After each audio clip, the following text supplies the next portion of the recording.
자유를 주셨으니 오늘 갈라디아서 우리 주님께서 분명히 말씀하고 있습니다. 그리스도께서 우리를 자유롭게 하기 위하여서 우리에게 뭘 주셨습니까? 자유를 주셨으니 그러므로 굳건하게 서서 다시는 종의 멍에를 매지 말라. 정말 주님은 놀라운 그 선포지요. 우리에게 자유를 주셨다. 자유를 주시기 위해서 오셨다. 이 자유가 그냥 쉽게 된 것이 아닙니다. 우리에게 자유를 주시기 위하여서 자유인, 자유인이 아니죠. 자유신이었습니다.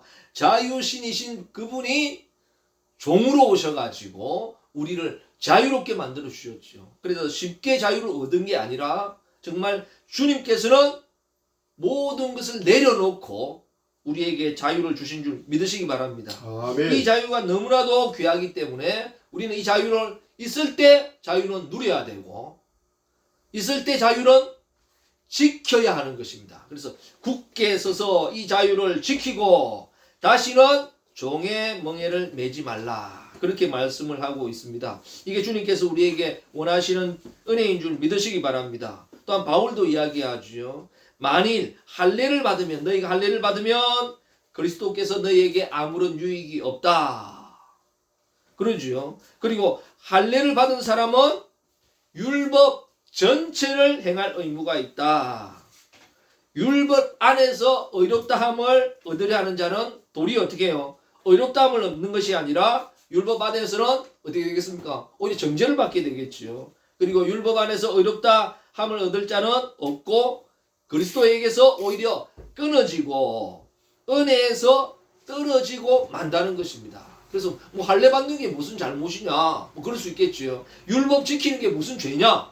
그렇게 말할 수 있을 것입니다. 그것을 지적하기보다도 주님께서는 6절에 분명히 말씀하고 있습니다. 예수님 안에서는 할례냐 무할례냐가 문제가 아니라는 것입니다.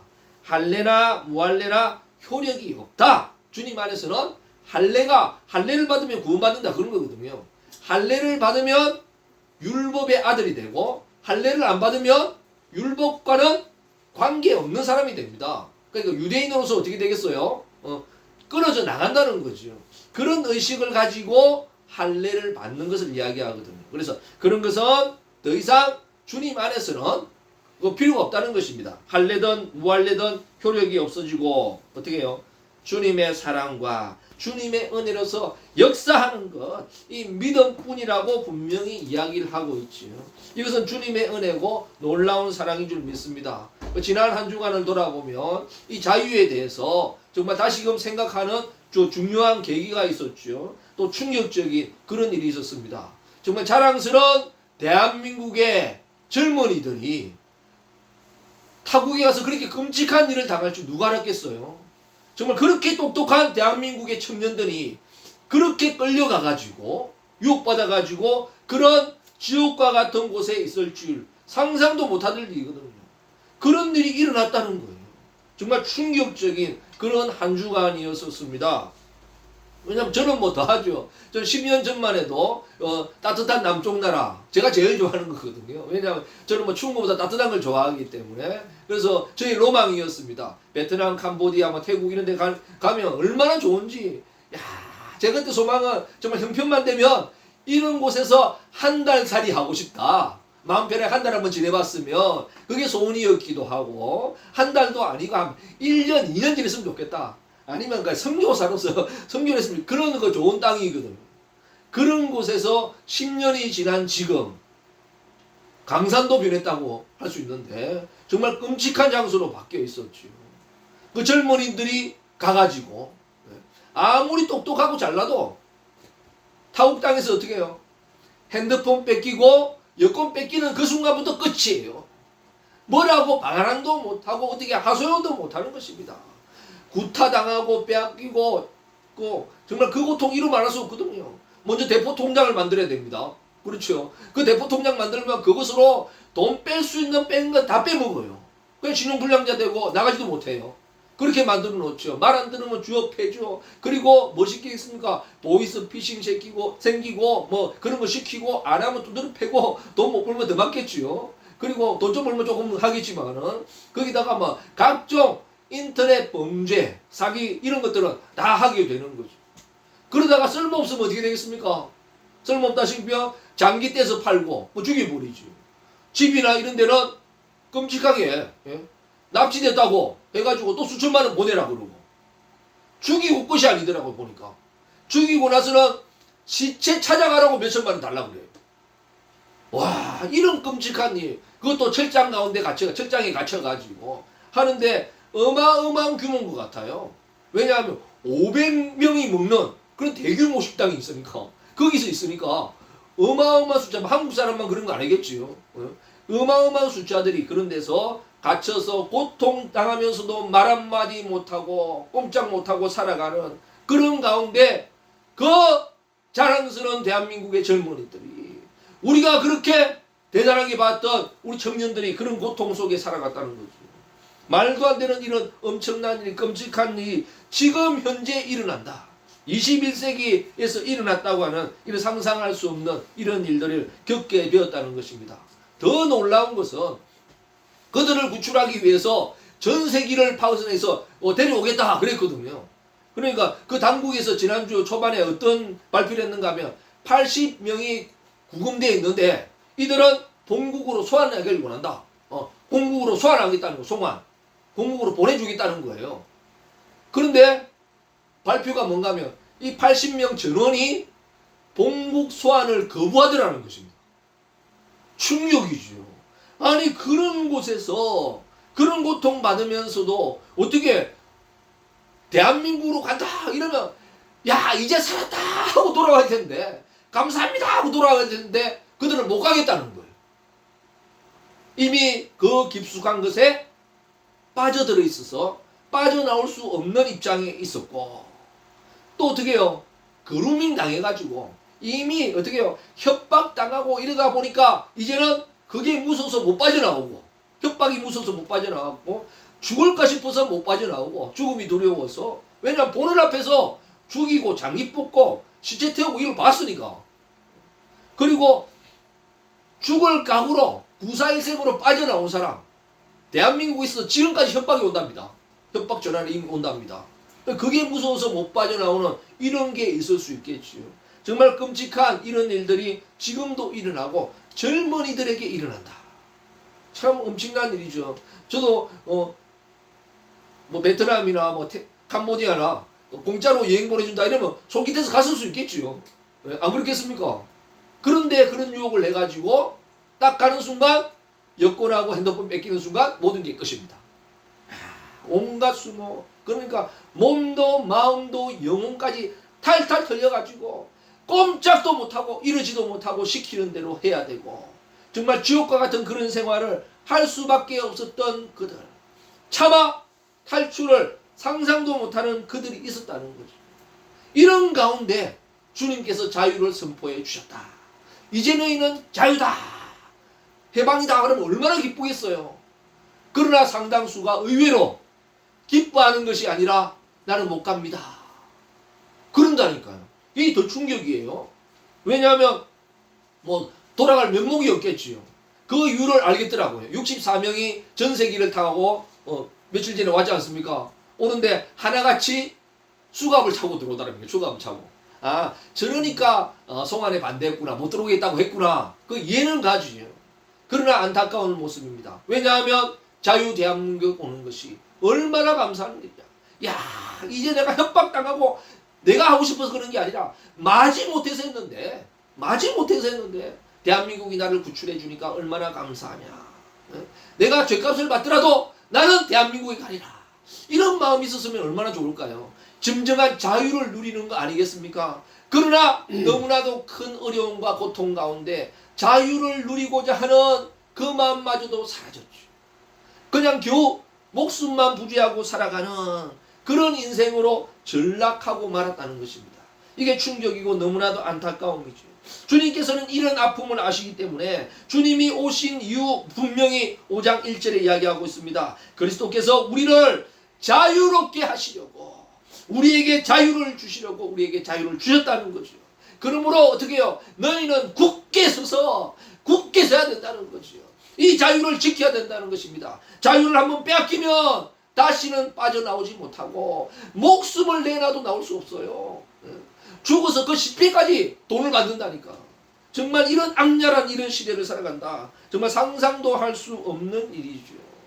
우리 아버지가 방공포로였거든요. 그래서 우리 과거 IMF 때 상당히 우리 큰형님이 또 직장을 잃고 그리고 가정이 좀 어려워가지고 그 방송에 참전용사 찾는다고 이런 게 방송이 자꾸 나왔어요. 그래서 우리 아버지 그 참전용사 그걸 좀 신청을 해보면 어떻겠냐. 그래 형편이 어려운데 우리가 뭐 국가에 뭐 돈 받는 거 이런 거 좋아해서 그런 게 아니고 그래서 한번 신청이라도 한번 해보자. 혹시라도 해보자. 그래서 신청을 해봤어요. 그래서 우리 아버지 방공 그 포로인데 어떻게 그 참전용사 찾는다고 해서 그래서 했는데 또 보상이 가능하겠느냐. 그러니까 국군 참전용사야 됩니다. 그러더라고요. 그래서 그건 알겠는데 그건 아는데 우리가 아버지가 방공포로라고 그러니까 국군 포로해야 됩니다. 안 된다더라고요. 그래서 전에 다 받는 건 아니라도 방공포로인데 어떻게 정상 참작이라도 좀 안 되겠냐고 50% 스테일이라도 좀 안 되겠냐고 안 된대요. 제가 여러 사람 모여 있는 데서 제가 이런 이야기 한번 하니까 그 사람 그 듣는 사람 중에 한 사람이 그럼 빨갱이냐 이런 사람이 있더라고요. 아니 뭐 빨갱이는 무슨 빨갱이냐고 우리가 방공 포로인데 무슨 빨갱이냐고 그런 말 하냐고. 그러니까 아니 이거 연금 받으려면은 북한에서 달라고 해야지 왜 대한민국에서 연금을 달라고 그러냐고 그러더라고요. 그래서 그 말은 맞는 말이지만 아니 북한이 무슨 돈이 있어서 우리 아버지한테 연금 주겠냐고. 우리는 넘어가면 반동문자인데 예? 반동문자예요. 그렇지 않겠습니까? 그래서 참 그런 시절이 있었거든요. 그런데 참 안타까운 점이 하나는 뭐 농담 섞인 말을 했겠지만은 우리 아버지 입장에는 보세요. 그 참전했습니다. 앞에 국군만 안 붙었다 뿐이지. 참전해가지고 포로로 잡혀가지고 그 죽을 고생하다가 그 수용소에서 개고생하면서 이 자유 대한민국에 남겠다고 한 거 아니겠어요. 그런 고생했는데 훈장은커녕 보상은커녕 이 땅에서 북한에 가면 반동군자 되지요. 이 땅에서 빨갱이 소리 들으면 어떻겠어요. 그런 정말 안타까운 모습 아니겠습니까? 우리 아버지 입장은 뭐 조용히 가셨습니다만 우리 아버님은 결국 뭐 돌아가셨습니다.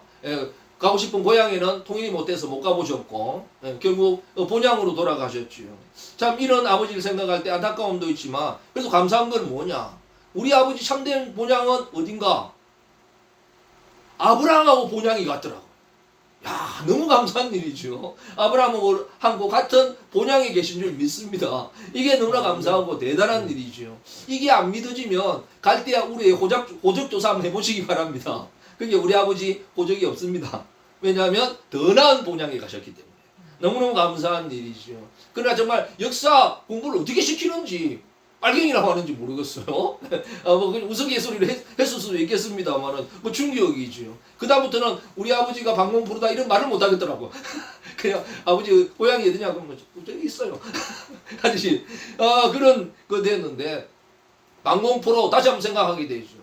자유를 얼마나 갈망했으면 그 당시 그 포로로 잡혀왔지만 그 포로 수용소 내에 공산주의자들과 방공 포로가 둘이 북한 포로 둘이 날았거든요. 좌우로 날아줬습니다. 왜냐하면 같이 있으면 공산주의자들이 방공 포로를 다 죽이니까 대창으로 찔러주고 죽이고 막 그 무서운 공포 속에서 살아갈 수 없습니까? 그러니까 자기는 방공 포로 쪽에 가고 싶어도 무서워서 두려워서 못 간 사람들이 의외로 많았어요. 그 포로 송환될 때 자기는 대한민국에 나고 싶은데 아니 고향에 있는 부모님 만나고 간 사람도 있겠지만은 그 중에 상당수는 협박에 죽음에 못 이겨가지고 같이 끌려간 사람도 있거든요.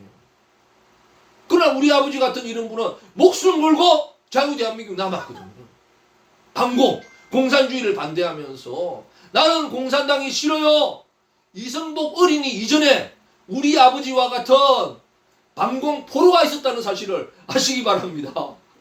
정말 대한민국 역사 교육이 어떻게 되는지 모르겠어요. 북한에는 반동분자 되고 이 땅에서 빨갱이 소리 들으면 어디 설 곳이 어디 있겠어요. 돌아가셨지만은 너무 안타까운 부분이죠. 정말 자유라고 하는 게 이만큼 소중한 거죠.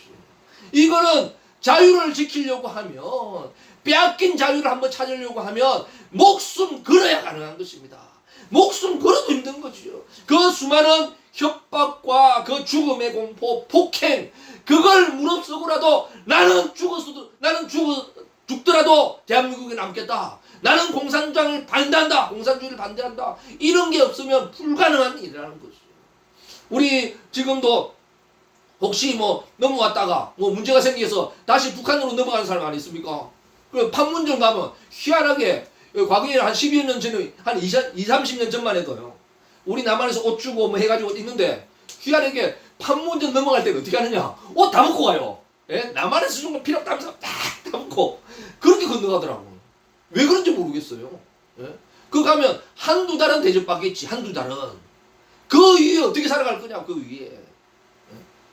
정말 예? 그런 어려움이 있고 협박이 있고 위험이 있다 할지라도 나는 자유대한민국을 낳겠다. 나는 자유자로 살아야 되겠다. 어떻게 해요? 주님께서 자유를 선포하셨으니까. 우리 아버지 같은 경우도 이 방공포로 같은 경우도요. 자유를 지키겠다고 몸부림쳐도 자유인이 못 됩니다. 왜? 한번 자유를 빼앗기면 목숨을 내놔도 죽었다 살아나도 안 되는 것입니다. 죽었다 살아나도 다시 종이에요. 또 종의 자녀예요. 오직 자유자가 자유를 선포할 때만이 가능한 줄 믿으시기 바랍니다. 그 방공포로가 어떻게 해요? 이승만 대통령이 미군에서 반대하면 끝이거든요. 미군에서는 정식 절차를 받기 때문에 인민군이기 때문에 어떻게 해요? 포로 교환이 돼야 돼요. 보내줘야 그쪽 오지 않습니까? 그러니까 못 보는 방공이라도 공산주의를 반대하더라도 못 내보내는 거예요. 북한으로 보내야 되는 거예요. 원칙적으로. 안 된다고 하는데 이승만 대통령은 어떻게 해요? 자유를 선포해버렸어요. 내보내버렸어요. 충격적인 일이 났으면 충격적인. 말도 안 되는 국가적으로 외교적으로 국제적으로 있을 수 없는 일을 한 거예요. 해놓고 나니까 말 못해요. 왜? 자유를 위해서 했으니까. 자유를 위해서. 해놓고 나니까 미국도 말 못하더라는 것입니다. 이게 자유예요. 이게 자유.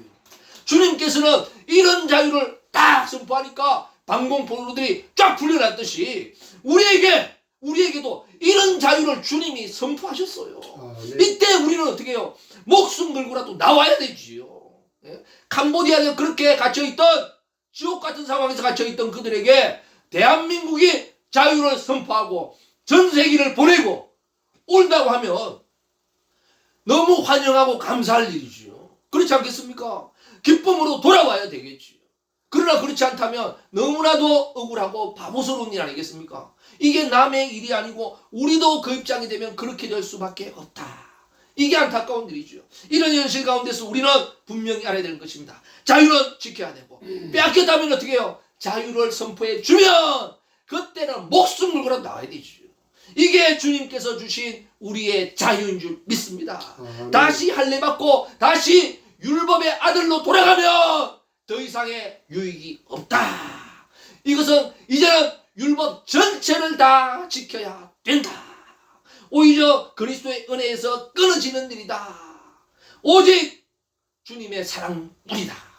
믿음뿐이라는 사실을 믿으시기 바랍니다. 이거 믿지 못하면 못하죠. 다 감옥문 딱 열어줬다 나가라 하는데도 혹시 속이는 거 아닐까? 저러고 우리 총살시키는 거 아닐까? 나갈 때 그러다면 못 나가는 거죠. 믿고 믿음이다. 믿음으로 나온 줄 믿습니다. 이와 같이 우리에게도 남의 이야기가 아닌 우리의 신앙도 우리 상상 속에만 일어나는 게 아닙니다. 실제와 같은 거죠. 실제와 다를 게 없어요. 주님께서 자유의 문을 우리에게 쫙 열어놓으셨어요. 우리는 믿음으로 이 자유를 향해서 달려가는 것입니다. 나아가는 것입니다. 오히려 우리를 죽인다 할지라도 나아가는 것이 이게 진짜 신앙이다. 그러나 쉽지만은 않은 것 같아요. 왜냐하면 쉽게 나오는 사람도 있지만 정말 어렵게 나오는 사람들이 있을 거거든요. 그럼에도 불구하고 그것보다도 자유는 더 위대하다.